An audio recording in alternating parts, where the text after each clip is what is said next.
네, 강의 시작하겠습니다.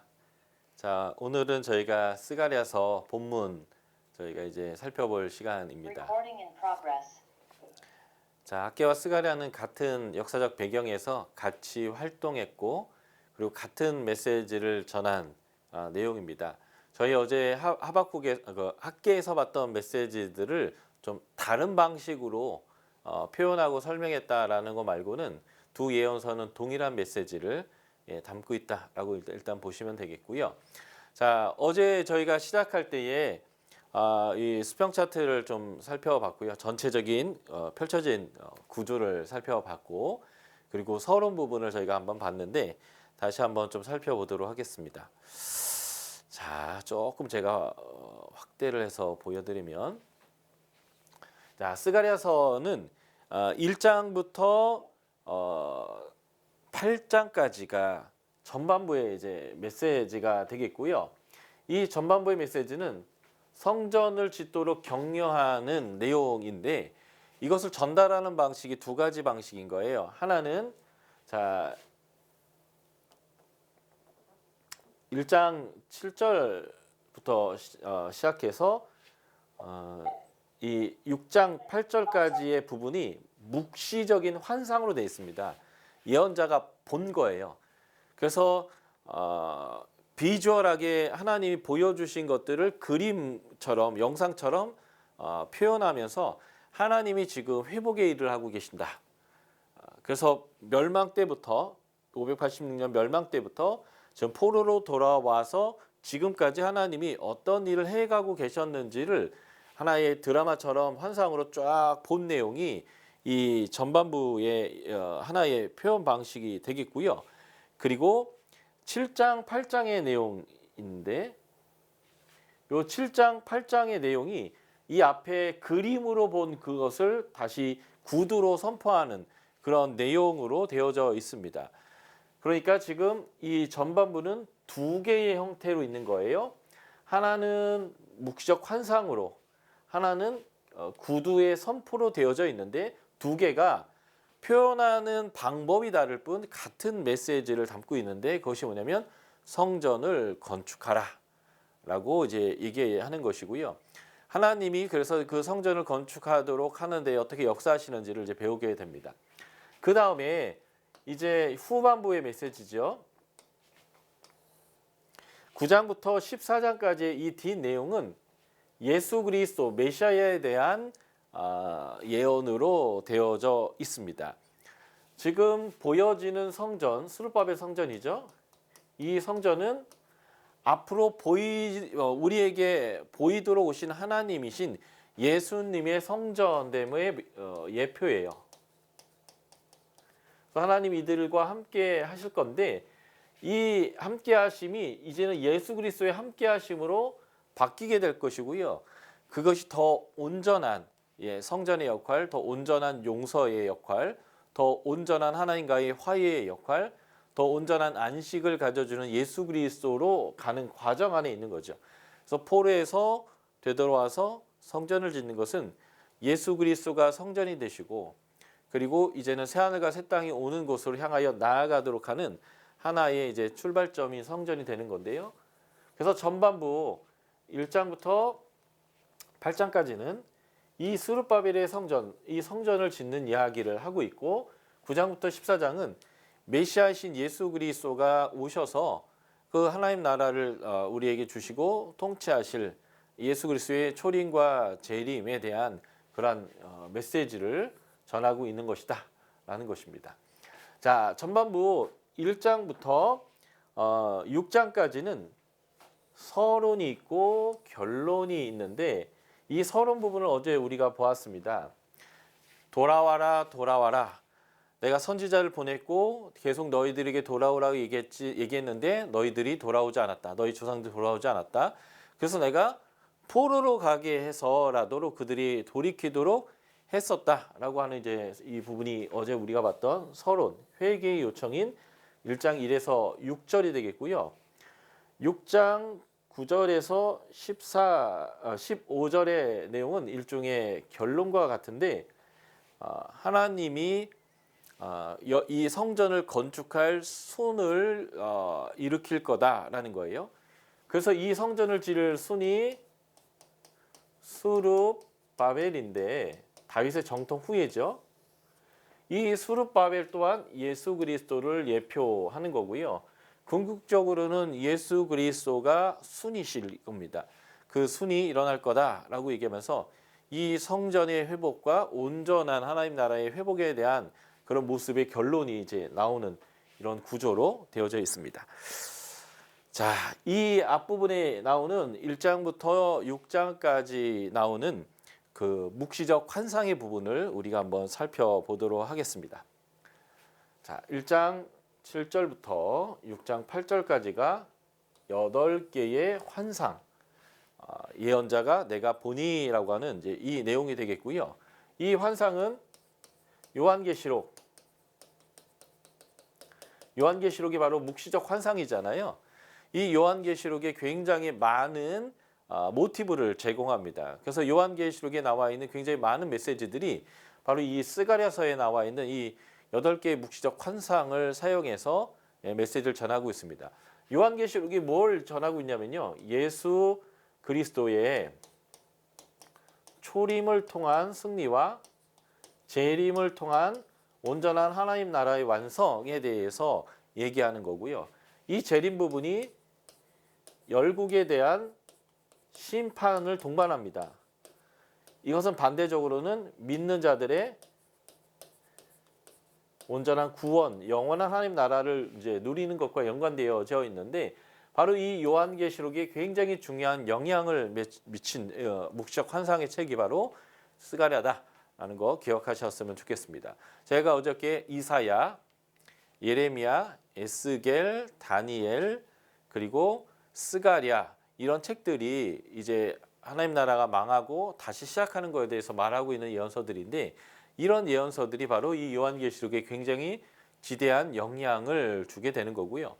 여러분들이 요한계시록을 어렵다고 느끼거나 요한계시록의 상징들을 잘 해석하지 못하는 가장 큰 이유는 바로 이러한 구약을 몰라서 그런 거죠. 사실 구약은 바로 이 요한계시록의 상징의 가장 중요한 근원이고 모티브입니다. 그래서 이 스가랴가 또 그런 중요한 역할을 했다라는 얘기를 먼저 드리겠습니다. 이 묵시적 환상은 다리오 왕 제2년 520년이죠. 11월 24일 날 이 스가랴가 예언 사역을 시작한 지 3개월 되던 때에 하나님께서 보여주신 내용이고요. 이 8개의 환상은 이런 형태로 구조화되어 있습니다. 카이아즘 구조라고 표현하는 구조인데 이제 히브리인들이 포함되어져 있던 고대 근동이죠. 티그리스 유프라테스 강변으로부터 해서 나일강까지의 고대 근동에서는 이런 형태의 구조의 메시지들을 전달하는 방식이 아주 일반화되어져 있고 그 문화권에서 쓰여졌던 구약 성경은 이런 구조가 아주 많이 발견되어집니다. 교차 대꾸라고도 표현하는데요. 같은 메시지가 반복을 하는 거예요. 그리고 그 메시지 정 가운데 부분에 핵심의 메시지를 담는 이런 구조가 되겠습니다. 자, 그래서 제가 무엇이 서로 대꾸를 이루고 있는지를 아주 색깔로 명확하게 볼 수 있도록 지금 제가 표현해 드렸는데요. 그래서 제가 같은 색깔로 되어 있는 거 A와 A 다시 부분, B와 B 다시 부분, C의 부분들을 이렇게 묶어서 함께 이제 살펴보면서 이 메시지가 무엇을 말하고 있는지 한번 살펴보도록 하겠는데 지금 이 환상을 통해서 보여주는 것은요. 멸망 때부터 현재까지, 그러니까 원독자들의 시대죠. 성전을 지금 재건하고 지어야 되는 그 시대요. 까지 하나님이 무엇을 해 오셨는가라고 하는 하나님의 구속사의 역사를 쭉 보여주는 거예요. 그 하나님의 흐름, 하나님의 계획, 하나님이 하고자 하시는 일이 무엇인지를 이해하게 하는 거죠. 세계관을 바꿔주는 거예요. 관점을 바꿔주는 겁니다. 그래서 어떻게 하라고요? 하나님이 지금 일으키고 있는 그 파도, 하나님의 부흥의 파도에 너희도 올라타라. 그것이 바로 성전을 짓는 일이고 하나님께 돌아와서 하나님의 통치 안에 있는 거다. 이제 이런 것들을 그들이 이해할 수 있도록 하기 위해서 지금 어떻게 보면 이 많은 내용들은 원독자들의 입장에서는 과거인 거예요. 대부분이 과거고 약간이 지금 현재 일어나고 있는 일들이고요. 이걸 통해서 미래에 하나님이 계속 이 방향으로 이 일을 이끌어 가실 때 너희도 그 흐름 가운데로 같이 가자라고 하는 것들을 깨닫게 하기 위한 묵시적 환상이다라는 거 여러분들이 이해하시면 될 것 같습니다. 자, 요 첫 번째 환상과 요 여덟 번째 환상을 함께 살펴보겠습니다. 이 두 개의 환상이 지금 이 묵시적 환상 전체를 감싸고 있는데 여기서부터 여기까지는 바로 이런 메시지인 거야 라는 것들을 보여주는 거예요. 그게 뭐냐면 하나님이 세상의 주권을 가지고 그 주권을 지금 뭐 하고 있어요? 시행하고 계신다라는 것들을 말하는 겁니다. 원독자들이 성전을 폴에서 되돌아와서 성전을 짓다가 포기한 이유가 뭡니까? 힘든 거예요. 힘든 이유가 뭘까요? 하나님이 우리와 함께 하시고 하나님 우리를 도우시고 하나님 능력으로 이것이 다 이루어질 것이다라는 것들을 믿지 못하니까 지금 당장 자기에게 느껴지는 고통과 어려움과 힘듦과 이런 것들을 이겨낼 힘이 없는 거죠. 다시 말해서 이것을 뭐라고 얘기해요? 믿음이 없는 것입니다. 그래서 지금 하나님이 이 묵시적 환상을 통해서 뭘 보여주실까요? 하나님이 주권을 시행하시는 것들을 주권을 사용하셔서 그 주권대로 세상을 이끌어 가시는 것들을 보여주시면서 이들이 하나님을 향한 믿음을 가져라 라는 얘기를 이 묵시적 환상으로 하고 있다는 거예요. 그래서 첫 번째와 여덟 번째 이 묵시적 환상의 앞뒤를 싸고 있는 이 이야기는 이 모든 묵시적 환상은 하나님의 주권 아래서 세상이 지금 이끌어져 가고 있다라는 것들을 이제 보여주기 위한 메시지입니다.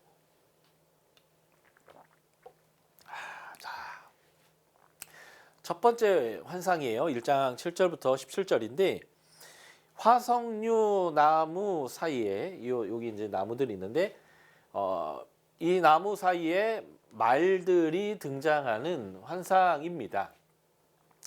여기서 화석류 나무라고 하는 이 나무는 회복을 뜻하고 기쁨을 뜻하는 그러한 나무인데요.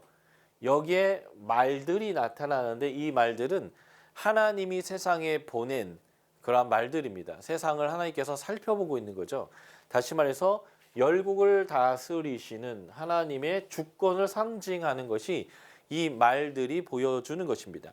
이거와 똑같이 여덟 번째 묵시적 환상이 6장 1에서 8절에 나오는데 노산 사이에서 말들이 뛰어나오는데 네 개의 말이 끄는 병거 네 개가 뛰쳐나옵니다. 이 유대인들의 숫자적 상징에서 사는 모든 피조 세계, 하나님이 만든 모든 세계예요. 동서남북이요. 이를 뜻하거든요.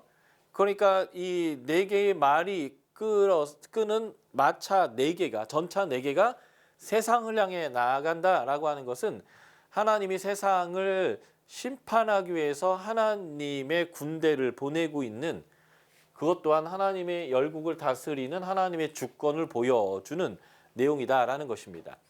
그래서 이 두 개의 환상에 공통점이 있는데 이 공통점을 한번 살펴보도록 하겠습니다. 이 두 환상의 공통점 첫 번째는 뭐냐면 선지자가 환상을 보았다라는 것으로 시작한다는 거예요. 첫 번째 환상이 본 것은 화석류 나무입니다. 평화, 감사를 상징하기도 하고 회복을 상징해 주는 것이니까 이 화석류 나무가 등장했다라는 것은 지금 하나님이 회복의 일을 하고 있는 것이다라는 것을 보여주는 거고요. 또 여덟 번째 환상에서는 노산, 구리산이 등장하는데 이것은 죄에 대한 하나님의 심판을 상징합니다.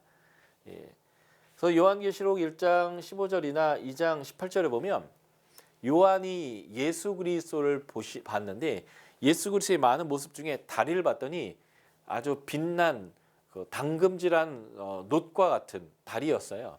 소위 이제 아이언맨 다리 같은 거죠. 그래서 거기에 채이면 굉장히 아플 것처럼 바로 그렇게 심판자의 모습을 상징하는 것이 바로 이 구리 노산을 뜻하는 거고요. 그래서 지금 말들이 뛰쳐나간다는 것은 죄에 대한 심판을 보여주는 겁니다. 그래서 그 노산 사이에서 이 말들이 뛰쳐나오는데 그게 바로 하나님으로부터 세상으로 나가는 하나님의 문을 본 것이지요. 예, 그러니까 하나님이 지금 무엇인가 하고 계신다라는 건데 하나님이 지금 세상 가운데서 회복의 일을 시작한 거예요. 이게 이 회복의 대상이 누구냐면 바로 하나님의 백성이죠. 이 하나님의 백성을 회복하기 위해서는 무엇을 하셔야 돼요? 심판을 하셔야 됩니다. 누구를 심판할까요? 하나님을 대적했던 대적들이죠. 하나님의 백성을 괴롭혔던 대적들을 심판하는 모습입니다. 자, 이 두 환상의 두 번째 공통점은 말들이 등장한다는 거예요. 말이 끄는 병거, 기동력을 뜻하고요. 하나님의 사역자를 뜻하는 것인데요. 하나님의 사역자들이 전 세계로 나아가서 살펴보고 있고 하나님 사역자들이 하나님 편에 나와서 전 세계를 심판하고 있다는 것은 하나님의 주권이 세상에 미치고 있음을 명확하게 보여주는 겁니다. 그 구약에서 하나님이 전사로 많이 묘사되어집니다. 전사이신 하나님인데요. 그것을 다르게 표현할 때 만군의 여호와다라고 제가 또 표현했었잖아요. 이 전사이신 여호와, 병거를 타신 전사이신 여호와의 가장 첫 번째 성경, 구약 성경에서 언급은 출애굽기 15장입니다. 하나님이 홍해 가운데 애굽 군대를 다 수몰시켜서 승리하셨을 때에 미리암과 많은 여인들이 소고치며 찬양하고 백성들이 하나님을 노래했을 때 그 노래에 보면 하나님은 전사이시다라고 표현되어져 있고요. 에스겔서 1장에 북쪽으로부터 막 번개와 구름이 막 몰려 나오는데 그 사이에 구룹, 바퀴가 달려 있는 하나님의 임재의 상징인 구룹 위에 하나님이 계신 것을 이제 보게 되는데 그것 또한 하나님이 이스라엘 백성을 멸망시키기 위해서 바벨론 군대를 이끌어 오시는 왕으로서의 모습을 보여주는 겁니다. 그래서 구약에서는 이 강력하신 만군의 하나님, 전능하신 하나님은 바로 전사이시며 마차를 타고 오신다라는 것들을 보여주고요. 그래서 이 병거는 하나님에 의해서 세상이 심판되는 것들을 보여줍니다. 자, 또 하나 이 말들과 병거가 보여준 게 뭐냐면 말들이 온 땅을 두루 다녔어요. 이게 이제 첫 번째 환상에 나오는 거죠. 온 땅에 두루 다니면서 하나님이 이 온 땅이 어떠한지를 보도록 보내신 자들이 바로 이 첫 번째 환상에 나왔던 말들이고요. 그 말들이 나갔다 돌아와서 보고를 하니까 자, 여덟 번째 환상에서 그 온 세상을 심판하기 위해서 하나님 앞에 섰던 그것들이 그 땅으로 달려 나아가서 땅에 두루 다니라라고 하시면서 온 땅을 하나님께서 심판하게 됩니다. 이렇게 하나님이 온 땅을 심판하는 것을 학계에서는 뭐라고 표현했을까요? 하늘과 땅과 바다를 진동시키겠다. 내가 모든 나라의 민족들을 진동시키겠다. 학계에서 두 번 나온 표현이잖아요. 진동시킨다. 지금 하나님이 그렇게 하고 계신 것을 보여주는 겁니다.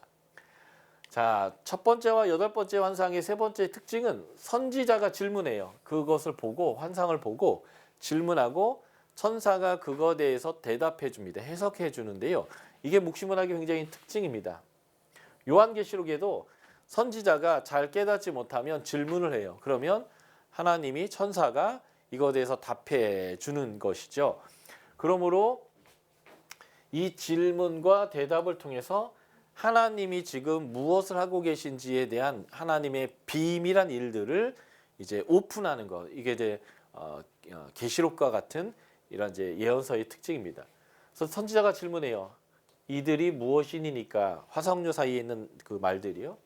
이것들이 무엇입니까? 노산 사이에서 뛰쳐나갔던 이 병거들은 무엇입니까? 라고 했더니 이제 하나님이 선사를 통해서 답해 주시는 거죠. 자, 두 환상의 공통점 네 번째는 열국에 대한 심판을 언급한다는 거예요. 예. 열국이 심판된다는 것은 하나님의 백성에게는 평화와 회복이 돌아온다라는 것들을 의미하는 거죠. 온 땅을 보고 온 그 말들이 아니란 여러 나라들 때문에 보고를 했더니 그것 때문에 하나님이 심히 진노하게 되고요. 이 진노를 표출하는 게 북쪽으로 나간 자들이 북쪽에서 내 영을 쉬게 하느니라 하면서 말을 타고 북쪽으로 간 겁니다. 이스라엘의 지도에서 북쪽은 어디일까요?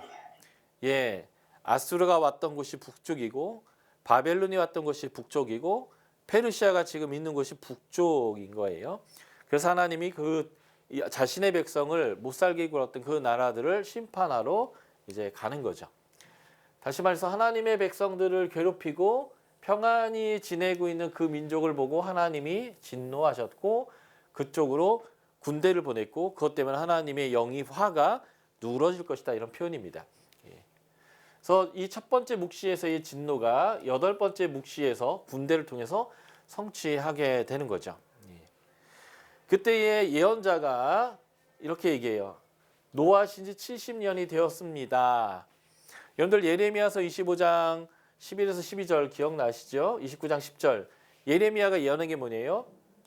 70년이 지나면 차면 이 땅으로 포로에서 귀환할 것이다. 돌아올 것이다. 라고 하는 예언을 했고요. 다니엘서 9장에 보면 다니엘이 이 예레미야의 말씀을 읽다가 그 70년이 다 됐네? 라고 깨닫고 중보기도를 시작하는 내용이 나오는데 바로 이 연자가 얘기하는 거예요. 70년이 되었습니다. 그러니까 회복할 때가 되었다라는 거죠. 그래서 지금 하나님이 북쪽으로 군대를 보내가지고 지금 페르시아에 의해서 바벨론을 멸망시키는 것들을 지금 상징하는 것이 바로 이 여덟 번째 환상에서 이 전차들이 나아가는 의미가 될 것입니다.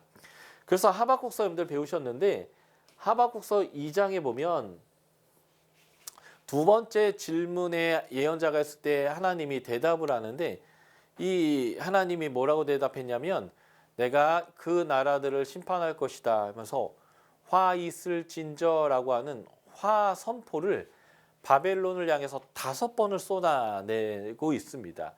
이 5번의 화 선포 안에 뭐가 들어있어요?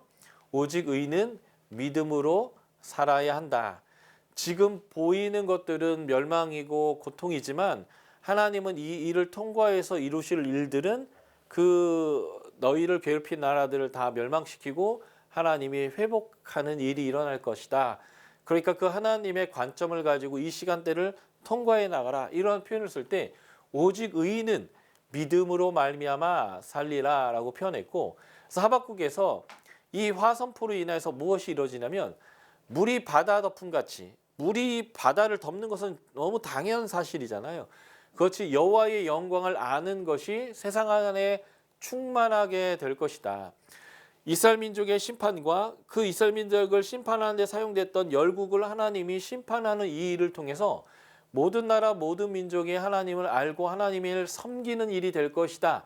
이게 하나님의 계획이고요. 이 계획 안에 있지만 지금 심판의 대상으로 고통 가운데 있는 자들이 소망을 갖고 하나님의 이 일들을 따라 나아가는 이것들을 의인은 믿음으로 산다라고 이제 표현한 것인데 바로 그 일들이 지금 이루어지고 있는 것을 보여주는 것 이게 첫 번째 말과 여덟 번째 말인 거죠. 그래서 결국은 하나님의 통치 안에서 평안함과 쉼이 이루어질 것이다. 그래서 하나님이 열국을 심판해 하신 이후에 하나님의 영이 쉬게 될 것이다. 이렇게 표현되어져 있습니다.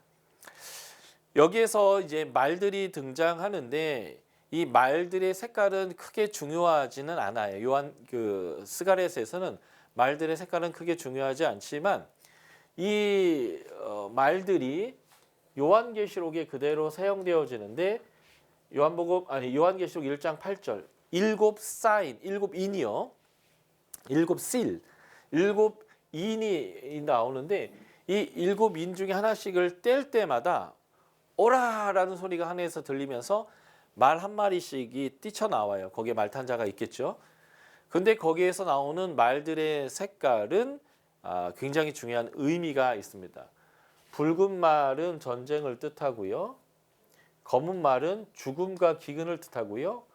얼룩진 말, 이것을 이제 다른 성경에서 보면 시체의 색깔, 핏기가 없는 색깔 이렇게 이제 표현되어지는데 기근과 질병을 통한 죽음을 뜻하고요.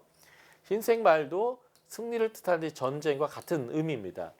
그래서 붉은 말 가진 자는 그 칼을 들었고 흰 말 드는 자는 이제 활을 들어서 서로 전쟁에 대한 이야기를 하는 건데 이러한 말들의 색깔은 하나님의 심판으로 인한 전쟁, 기근, 죽음 뭐 이런 것들을 이제 상징하도록 하는 색깔들로 사용되어집니다. 다시 정리하자면 지금 이 첫 번째 환상과 여덟 번째 환상에 나오는 말들이 요한계시록 6장에 나와 있는 일곱 사인, 일곱 인에 대한 이 상징으로 그대로 사용되어졌고 거기에서 보여주는 게 하나님의 주권인 거예요. 그러니까 일곱 인을 어떤 해석이냐면 하나님이 세상을 주권적으로 통치하고 있다라는 의미로 일곱 인을 해석해야 한다는 거예요. 일곱 인이 이제 두루마리에 일곱 개의 인이 붙어가지고 완전히 봉인되어져 있는데 하나만 붙어도 봉인인데 완전수인 일곱 개가 붙어 있으니까 완전한 봉인이거든요. 이 봉인을 뗄 수 있는 사람이 아무도 없는 거예요. 그래서 예언자가 사도 요한이 슬퍼 울고 있는데 울지 마라 라고 천사가 얘기하면서 이 인을 띄어서 하나님의 주권을 시행하실 수 있는 분이 있다라고 하는 거예요. 그게 누구냐면은 죽었다 살아나신 어린 양인 예수 그리스도가 이것을 하실 수 있다라고 얘기하는 거죠. 다시 말해서 일곱 인은 하나님의 주권을 받은 예수 그리스도를 통하여 하나님이 세상에 심판을 행하고 있다라고 하는 것을 보여주는 그러한 내용이다라는 거죠. 그러니까 지금 이 스가랴서의 이 해석을 잘 알아야 나중에 요한계시록을 여러분들이 살펴볼 때 일곱 인에 대한 해석을 할 수 있겠다라고 하는 것입니다. 하나님이 우리가 멸망한 지 70년 됐습니다. 다시 말해서 예레미야에게 얘기했던 대로 이제 회복할 때가 되지 않았습니까? 라고 했을 때 하나님이 1장 13에서 17절 그 질문에 대한 응답을 하는데요. 1장 14절 15절입니다. 제가 읽어드릴게요. 1장 14절 내게 말하는 천사가 내게 이르되 너는 외쳐 이르기를 만군의 여호와의 말씀에 내가 예루살렘을 위하여 시온을 위하여 크게 질투하며 안일한 여러 나라들 때문에 심히 진노하노니 나는 조금 노하였거늘 그들은 힘을 내어 고난을 더하였음이라 라고 하면서 하나님이 내가 질투한다. 그래서 내가 노함을 드러낸다. 화낸다 라고 얘기합니다. 여기에서 이 질투라는 단어는 히브리어 킨아라는 단어거든요. 킨아라는 단어인데 이 킨아라는 단어가 어디에 제일 많이 사용되냐면 출애굽기, 신명기 이런 데 되게 많이 사용됐어요. 하나님과 이스라엘 백성이 언약 맺었는데 이 언약 관계가 결혼의 관계거든요. 그런데 결혼 당사자인 아내인 이스라엘 백성이 우상을 숭배해요. 하나님 아닌 열국을 의뢰하죠. 그럴 때 하나님 뭐라고 자신의 이름을 설명하냐면 나는 질투하는 하나님이라. 그래서 너희가 나 외에 다른 것들을 의뢰한다면 내가 너희를 심판하겠다라고 하면서 하나님의 성호 중에 율법과 관련된 성호로서 많이 등장하는 게 뭐냐면 나는 질투하는 하나님이다. 그래서 언약할 때에 이 질투하는 하나님이 많이 나오는데 이게 바로 킨아예요. 킨아. 그런데 이 킨아라는 단어가 이사야서에 보면 9장 7절, 37장 32절 하나님의 회복의 역사를 표현하는 이 본문에서 보면 여호와의 열심히 이를 이루리라. 여호와의 열심히 이를 이루리라 하면서 하나님이 이스라엘 백성을 회복시키는 그 열정을 표현할 때도 키나라는 단어가 사용됩니다. 그러니까 키나라는 단어는 질투로도 번역되면서 열심으로도 번역되는 거예요. 그러니까 사실 이런 거죠. 하나님이 사랑하는 만큼 하나님이 질투도 많이 느끼는 거예요.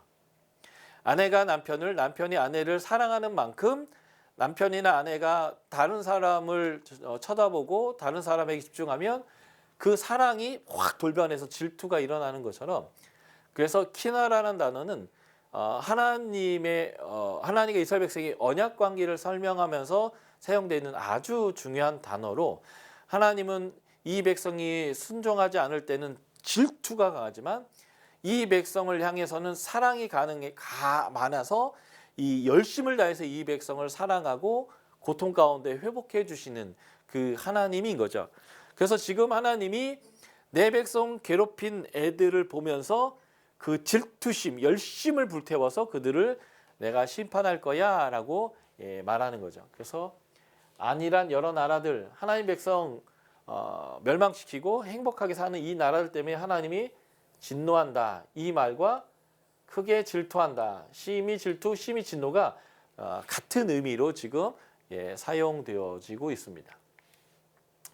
그래서 하나님이 이제 긍휼을 베푸셨는데 어떻게 베푸셨냐면, 이 백성이 불순종했어요. 멸망하기 전에요. 우상을 숭배했고 하나님 대신 열국을, 이집트, 아수르, 바벨론을 의뢰했죠. 그래서 하나님이 키나, 질투를 일으켜서 이스라엘 백성을 심판하는데, 하나님은 이 백성에게 조금만 진노하셨습니다. 왜 조금만 진노하셨냐면, 출애굽기 32에서 34장에 보면 이스라엘 백성이 황금송아지, 우상을 만들었을 때 하나님이 이들을 용서하시면서 자신의 이름을 선포하셨고, 그 이름의 의미가 뭐예요? 내가 이 백성에게 이렇게 행하겠다라고 하는 것인데, 나는 인자하고 자비하고 노하기를 더디하고 인애가 크신 하나님으로서 이 백성 가운데 거하겠다라는 거죠. 그래서 불순종하고 우상하고 열국을 섬겨서 하나님의 질투가 일어났지만 하나님이 조금만 진노하셨는데, 하나님의 진노의 막대기로 사용되어졌던 이 바벨론이 심한 고난을 주었다는 거예요. 하나님이 원하는 것보다 더 못되게 이 백성을 괴롭혔다는 거죠. 그래서 하나님이 심히 화가 났다는 거죠. 그래서 하박국 2장에서 보면 5번의 화 선포가 있는 거예요. 그리고 오바댜 배우셨죠? 오바댜는 야곱, 이스라엘로 이름 바뀐 야곱의 형인 에돔의 후손들, 이제 에서의 후손들인 에돔 족속인데, 형제 나라가 이스라엘이 멸망할 때 돕기는커녕 비웃고 오히려 더 약탈을 했던 것 때문에 하나님이 그래서 에돔을 심판하겠다 라고 했던 내용이 바로 이런 내용들인데요. 이게 바로 하나님의 긍휼이라는 거예요. 하나님이 이 백성을 심판하지만 그 심판 안에는 하나님의 은혜와 긍휼이 있고, 그래서 내 백성 괴롭히고 있는 나라들에 대해서는 또 하나님이 화가 난다라는 거죠. 그래서 하나님이 이들을 심판할 때도 조금만 진노하셨고, 그리고 이들을 회복하실 거다라는 거예요. 그 회복의 내용은 성전이 건축되는 것, 예루살렘 위에 측량줄이 쳐지는 것, 다시 말해서 재건되는 것, 그래서 성읍들이 넘치도록 다시 풍성한 삶을 살 것, 그리고 하나님이 시온을 위로하고, 시온과 같은 말이 예루살렘이죠. 예루살렘을 다시 나의 백성으로 택하겠다라고 하는 것이 이제 하나님의 은혜인 거죠. 그래서 저희가 지금 첫 번째 환상과 8번째 환상을 봤는데, 그 핵심은 하나님의 주권이고요. 하나님의 주권은 어떻게 흘러가고 있냐면, 비록 이스라엘 백성을 심판했으나 하나님은 회복하는 역사를 지금 쓰고 계시고, 그래서 세상을 살펴보고 평안히 지내고 있는 하나님 백성을 괴롭힌 자들을 심판하시고 지금 이스라엘 백성을 회복하려고 한다라고 하는 것이 이 첫 번째와 8번째의 환상의 메시지고요. 그리고 이제 그 안으로 들어가면 2번째, 3번째, 그리고 6번째, 7번째, 이게 이제 같은 B 부분인데 이 부분이 지금 어떻게 이 회복이 이루어지고 있고 심판이 이루어지고 있는지에 대한 조금 더 구체적인 그림의 환상이 되겠습니다. 한번 살펴볼까요? 두 번째, 세 번째 환상입니다. 1장 18에서 2장 13절이고요. 회복이 되는데 뭐가 회복이 되냐면 이스라엘의 겉모습이죠. 하드웨어가 회복되어집니다. 자, 두 번째 환상에서 보면 뿔이 하나, 둘, 셋, 네 개가 있는 것을 보았어요.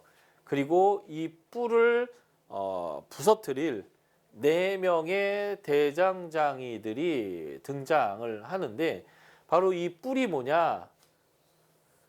하나님의 백성을 괴롭혔던 열국을 뜻하고요. 이 네 대장장이가 뭘 뜻할까요? 하나님이 지금 주권을 시행해서 그 열국들을 심판하는 것들을 보여주는 것입니다. 자, 그러니까 지금 하나님 나라가 다시 재건되기 위해서 하나님 나라를 괴롭혔던 나라들이 심판당하는 거고요.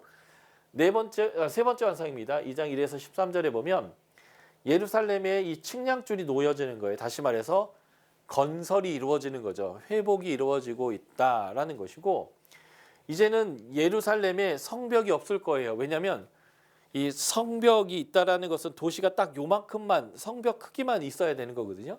근데 사람이 너무 많이 살아서 성벽 안에 다가올 수 없어서 이제는 성벽이 없어질 거라고 얘기하면서 그 대신 어떤 벽이 생길까요? 예, 하나님이 불성곽이 되어 주셔서 이 나라를 보호해 주실 것이다. 그래서 흩어진 백성이 돌아오니까 이 성에 사람들이 바글바글하게 될 것이다 라는 거죠. 그래서 돌아온 사람들이 그 도시를 건축하고 도시가 확장되어지고 그 도시를 하나님이 불성곽이 되어서 보호해 주실 것이다. 이 내용이 바로 이 두 번째, 세 번째 환상이 보여주는 거예요. 하드웨어적인 귀환이 일어나고 백성들이 늘어나고 그리고 도시가 새롭게 건설되어지고 그리고 하나님의 불성곽이 이루어지는 내용이고요. 이것과 대꾸를 이루는 내용이 또 나오죠. 이게 여섯 번째와 일곱 번째 환상이 됩니다. 자, 여섯 번째 환상이 5장 1에서 4절인데 날아가는 두루마리가 있어요. 알라딘이 타고 있는 양탄자처럼 이렇게 말씀의 두루마리 같은데 이게 막 날아가는데 이 두루마리의 크기가 20규빗과 10규빗이에요. 그런데 성경에 20규빗, 10규빗의 크기가 있는 어떤 장소가 있습니다. 어딜까요? 지성소입니다. 이게 이제 성막이라면 성막 동쪽에 출입구가 있고 그 안에 이제 성막에 텐트가 있는데 여기가 성소, 여기가 지성소죠. 이 하나님의 지성소가 20규빗, 10규빗이에요. 이 지성소와 같은 사이즈의 두루마리가 지금 날아가고 있는데 이 두루마리가 바로 하나님의 말씀인 것 같아요. 그래서 하나님의 말씀으로 이제 공의가 시행될 것입니다. 5장 한번 볼까요? 스가랴서 5장 2절 그가 내게 묻되 내가 무엇을 보느냐 하기로 내가 대답하되 날아가는 두루마리를 보나이다. 그 길이가 20규빗이요 너비가 10규빗이니이다. 그가 내게 이르되 이는 온 땅에 내리는 저주라. 도적질하는 자는 그 글 이쪽 글대로 끊어지고 맹세하는 자는 그 저쪽 글대로 끊어지리라.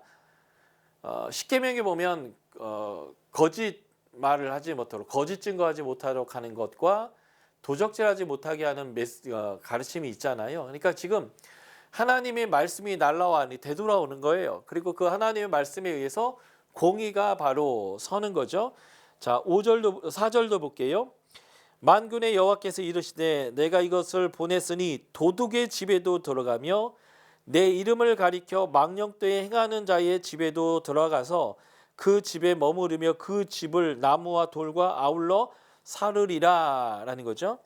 그래서 죄인 거짓말, 거짓 증거하고 그리고 도적질하는 죄인을 심판할 것이고 그리고 죄의 장소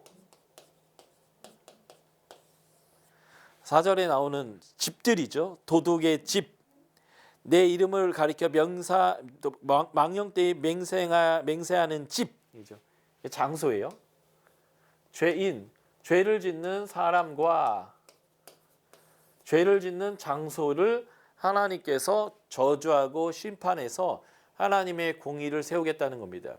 멸망 이전에는 하나님 나라의 백성의 땅에 공의와 정의가 시행되지 않았습니다.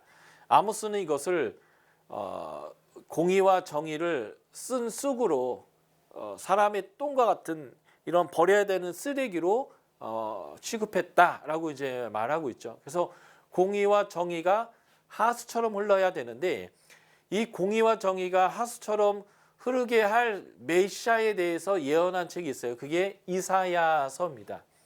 대표적인 게 이제 이사야서 11장 2세의 줄기와 뿌리에서 줄기와 싹이 올라올 것인데 그 메시아에게는 성령이 임할 거예요. 그리고 그 메시아의 통치는 공의로울 것입니다. 공의와 정의로 옷 입고 공의로 시행할 것이다. 그래서 그 공의와 정의가 시행될 때에 오는 양태가 에덴 동산의 회복이에요. 육식동물과 초식동물이 함께 거하고 독사굴에 손을 넣어도 물리지 않는, 해함도 상함도 없는, 그래서 사자가 풀을 뜯어먹는 그런 세상이 올 것이다. 이게 바로 이제 이사야의 메시지인데 바로 이제 그거와 같은 이런 일들이 지금 이 포로 이후에 하나님의 회복의 역사들이 일어난다라는 것이죠. 그래서 여섯 번째 환상은 날아가는 두루마리인데 소프트웨어적으로 이제는 이 땅에 하나님의 통치가 이루어지는 거예요. 아까 두 번째, 세 번째는 사람이 돌아오는 거예요. 하드웨어적인 거죠. 사람이 돌아와서 건물을 회복해요. 그리고 사람들이 거기서 큰 성을 이룰 것이고요. 그 성의 벽은 이제 더 이상 필요 없지만 하나님이 불성곽으로 보호할 것이다라고 하는 물리적인 회복이 일어난다면 이제는 하나님의 통치의 회복이 일어나는 과정인데 공의, 하나님의 말씀의 통치가 날라서 돌아오더라. 일곱 번째 환상은 뭘까요? 한 여인이 있는데 이 여인을 에바에다 넣습니다. 우리 한국말로 말하면 이 에바는 말과 같은 거예요. 옛날에 우리가 그 곡식을 할 때 한 대, 두 대 이렇게 작은 건 되고 좀 더 큰 단위는 말이었죠. 그것처럼 이렇게 곡식의 큰 내용들을 이렇게 퍼가지고 하는 단위가 바로 이 에바인데 이 에바 그릇에 여인을 담는 거예요. 이 여인이 뭐예요? 죄입니다. 죄.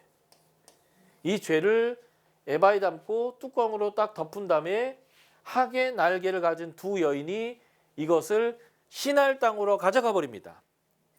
우리가 잘 아는 신할 땅이 어떤 곳이에요? 창세기에 보면 바벨탑이 세워졌던 곳이고 바로 이 신할이 바로 바벨론인 거예요. 그러니까 지금 하나님이 이스라엘 백성의 포로로 끌려갔던 사람들은 다시 이 땅으로 돌아오게 하고 이 땅의 죄는 바벨론으로 옮겨버리고 이곳에 다시 하나님의 공의와 정의인 하나님의 통치가 시행되게 될 것이다 라는 것들을 보여주는 환상이 바로 이 환상이다 라고 보시면 좋겠습니다. 그래서 정리 한번 해볼게요. 두 번째, 세 번째 환상과 여섯 번째, 일곱 번째 환상은 하드웨어, 보이는 것의 회복과 보이지 않지만 중요한 소프트웨어의 회복이 된다는 거. 두 번째 환상은 넷뿔, 열국이죠. 하나님의 백성을 괴롭혔던 열국을 하나님의 사역자인 네 대장장이를 통해서 이제 심판하는 거예요. 그래서 열국에 대한 심판. 백성을 흩트린 뿔, 다시 말해서 포로 가게 했던 그들이 이제는 무너질 것이다 라는 것이죠. 이것과 대꾸리는 게 여섯 번째 환상인 거예요. 나르는 두루마리인데 이제는 이들이 멸망하고 뿔들이 멸망하고 이제 예루살렘이 회복될 거예요. 율법의 공의가 시행되는 거죠. 예. 그래서 열방에 하나님의 저주와 심판이 있을 것이다 라는 거고요. 세 번째 환상이 예루살렘의 측량줄이 놓이는 것인데 예루살렘이 회복됩니다. 북방으로부터 바벨론으로부터 예루살렘으로 백성이 옮겨와서 다시 정착하고 행복하게 사는 거예요. 그 대신 예루살렘에 있었던 죄는 바벨론으로 갑니다. 악이 제거되는 거예요.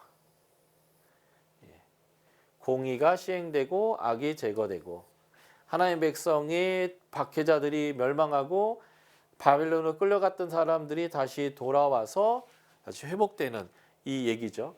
그러니까 지금 하나님이 멸망시킬 때부터 현재 귀환하고 성전을 짓고 에스라가 와서 이제 율법을 회복하고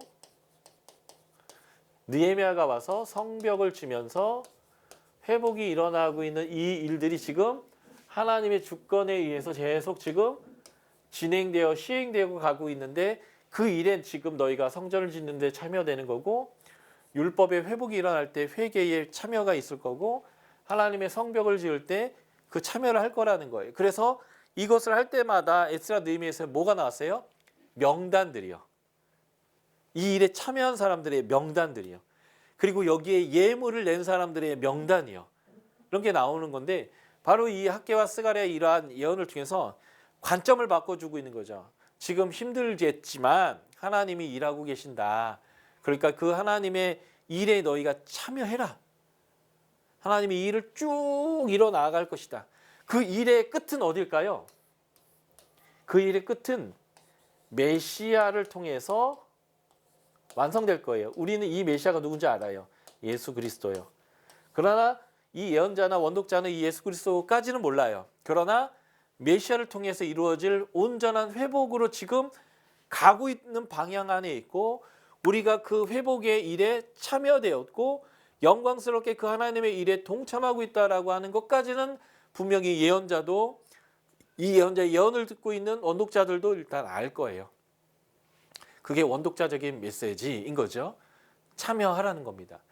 지금도 예수 그리스도를 통하여서 역사가 끝난 게 아니라 예수님의 초림과 재림 사이에 우리가 사명자로 살고 있습니다. 그리고 이 예수 그리스도를 통해서 이루었던 구원과 예수 그리스도를 통해서 이루실 재림 때의 마지막에 그 완성될 나라의 중간에 우리가 있으면서 이 하나님의 구원의 역사가 지금 계속 진행되고 있고 그 진행되는 역사 안에 우리가 부름받았다는 것도 우리가 원독자처럼 알고 있습니다. 그러니까 원독자의 메시지나 우리의 메시지가 같아요. 우리는 어떻게 해야 하는가?